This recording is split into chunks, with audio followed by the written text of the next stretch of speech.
What's going on, internet? Hope you guys are doing well, because oh boy, today has been a day long coming. You guys flooded my comments telling me that if I liked Zenless Zone Zero, that I should try Honkai Star Rail, and I've been pushing it off for days and days and days, and I just eventually came to a point where I said, you know what, screw it, let's try it. Let's see where this can take us. I honestly had zero idea of what to expect for this game. All I knew was that it was a turn-based RPG, and it was another Hoyoverse gacha game, and that was basically it. I had absolutely no idea what to expect, and honestly, that's gonna show itself in this video. Because today, I ventured into Honkai Star Rail to see if this is a game that I actually like, and is the Hoyoverse drug officially coursing all throughout my veins at this point? Well, I guess we'll just have to find out. If you like this video, be sure to subscribe, because we've been venturing into so many different games that we have never played before, and honestly, it has been a trip just being able to experience these for the first time with you guys. But without further ado, let's get into the video.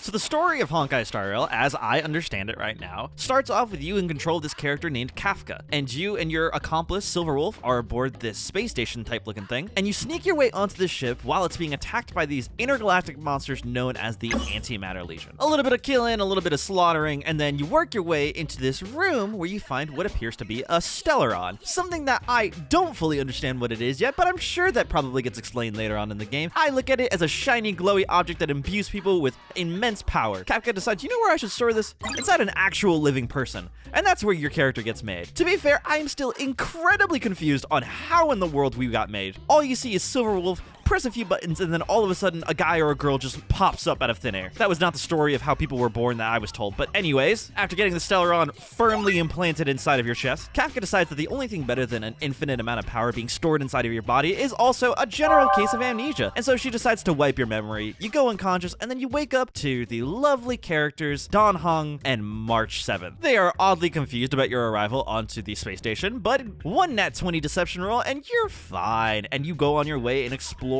the rest of the space station, defeating more of the Antimatter Legion, and then eventually figuring out what in the world is going on here. You find the navigator of the Astral Express, Himiko, and you also find Welt Yang. And with your crew in tow, you venture off on the Astral Express to find the Stellarons that are threatening the galaxy and sealing them away. And I learned while researching for this video that Honkai Star Rail is a spin-off of Honkai Impact 3rd, so I'm sure that there might be a ton of context that I'm missing out on. But as far as my initial assumption of how the story is going thus far, that seems to be the vibe that I'm getting, is that we're kind of going around hunting these Stellarons, trying to make sure that they don't destroy the world, and you know, we're just vibing along the way, making some friends, overcoming with the power of friendship. And honestly, I would have it no other way. I think the game's cutscenes are really good, and especially just coming off of Zenless Zone Zero, where some of the cutscenes are kind of relegated to these panel-esque shots that have no real motion to them, but they're just the equivalent of a comic book strip. It's really cool to just have genuine cutscenes all the time. It helps with staying engaged, and honestly, I really appreciate it. So yeah, overall, 10 out of 10, a really big fan, and I am excited to keep progressing and figuring out more about what the story has. But it wouldn't be a game without talking about the...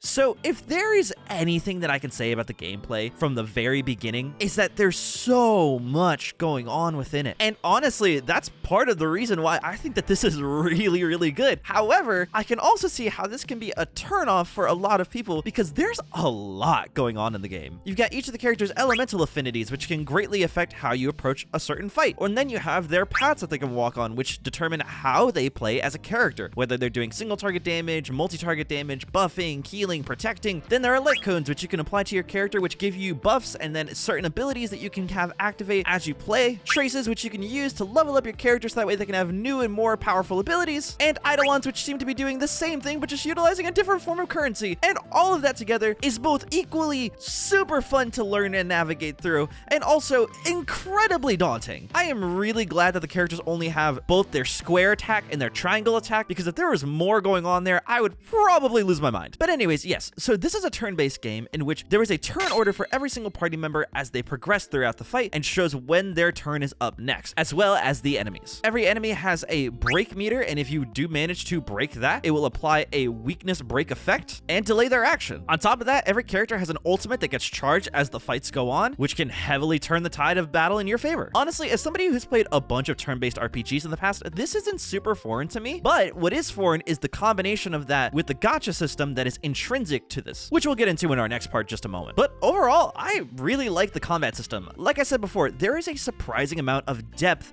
that is in the game, and it can feel a little overwhelming at first, if for no other reason than just there is a vast amount of characters that you can have in this game. And so you quickly get into this decision fatigue of, do I have this character in my party? Do I have this character in my party? And what's the composition that I should probably use for this story segment? And it can feel a little overwhelming because of that alone, not even getting into leveling them up and utilizing the right builds for each of the characters. Honestly, it's because of that reason that I'm starting to use the same party all the way through and just go in as far as I can until they're forcing me to probably pick up somebody else in order to get through. But overall, I enjoy it. Again, I feel like I just had this negative stigma in my head that because this was a gacha game, that there was going to be a level of watered downness to how the combat itself played. And just as it was in Zenless Zone Zero, it's nowhere to be found here. This game fires on all cylinders. And while we're talking about the gameplay, I'm just gonna pivot into this section about the absolutely insane music that's in this game. Listen, I'm just gonna say, go listen to it. Go find the OST online. It's absolutely amazing. I got into my first fight, listened to the battle theme, and I was like, what is this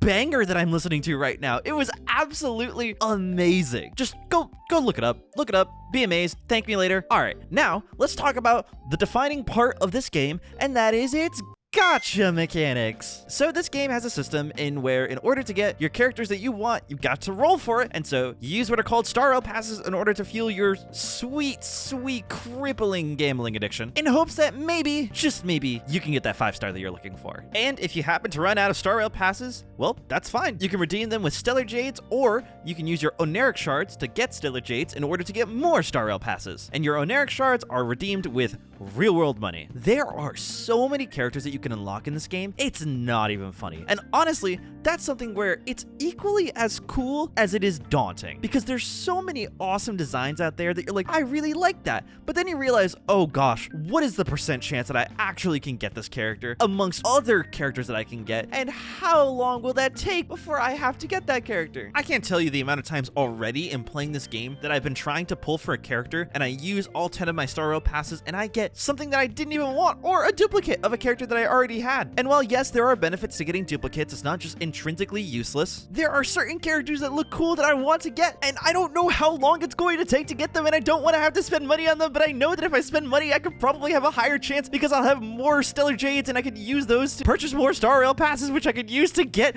more characters. And if I just get more characters, then I can finally feel complete. Yeah, no, I see where this game can become a problem really quickly. So realistically, I have not spent a dime on this game yet. And how long is that going to last? I don't know. We'll see it as time goes on. But that being said, I have been loving this game all in all, through and through. Even with the gacha mechanics that this game throws in your face, I don't feel pressed at the moment to try and go forth and actually spend real world money to try and get characters. Keyword yet. We'll see how long that lasts, okay? And honestly, this was my biggest fear of all when it comes to the gacha mechanics, and especially as I started playing this game, I was afraid that I was going to be gated behind my ability to complete the story or the task in front of me without having a character that could handle the job that I could only get by utilizing the pull mechanic system. And if I could not get the character out of the inventory of Star Rail passes that I had available to me, then I would have to actually spend money in order to get the character in order to tackle the challenge ahead of me. Basically, was I gonna have to shell out money in order to complete a quest, in order to complete a story beat? And I am so glad that that is not the case. I have been putting in probably 10 hours into this game thus far, and I have not dropped a